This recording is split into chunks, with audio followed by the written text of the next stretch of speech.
Invites में पैसा लगाने के बाद सबसे बड़ा सवाल यही होता है, इनकम आती कैसे है और हर क्वार्टर पैसा क्यों मिलता है।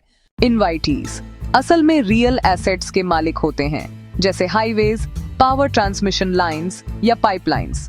इन एसेट्स से रोज कैश आता है, टोल से, ट्रांसमिशन चार्जेस से या यूसेज फीस से।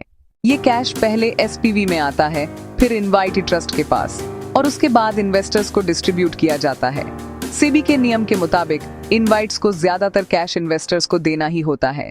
इनवाइट से मिलने वाली इनकम 3 हिस्सों में होती है। पहला इंटरेस्ट, दूसरा डिविडेंड, तीसरा return of capital. Her quarter इनका मिक्स अलग हो सकता है। टैक्स समझना बहुत जरूरी है। इंटरेस्ट पर टैक्स लगता है, डिविडेंड कुछ केसेस में टैक्स फ्री हो सकता है, और रिटर्न ऑफ कैपिटल पर अभी टैक्स नहीं लगता, लेकिन फ्यूचर में कैपिटल गेन इंपैक्ट आता है। इसलिए सिर्फ यील्ड नहीं, टैक्स स्ट्रक्चर भी देखना जरूरी है। इनवाइट्स की इनकम रिलेटिवली स्टेबल इसलिए होती है क्योंकि इनके कॉन्ट्रैक्ट्स लॉन्ग टर्म होते हैं। हाईवे या पावर लाइन 1-2 साल का बिजनेस नहीं है, ये 20-30 साल की एसेट्स होती हैं। इनवाइट्स कोई एफडी नहीं है और ना ही ट्रेडिंग इंस्ट्रूमेंट।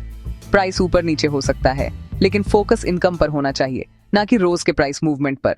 सबसे बड़ी गलती ये होती है सिर्फ हाई यील्ड देखकर इन्वेस्टमेंट करना।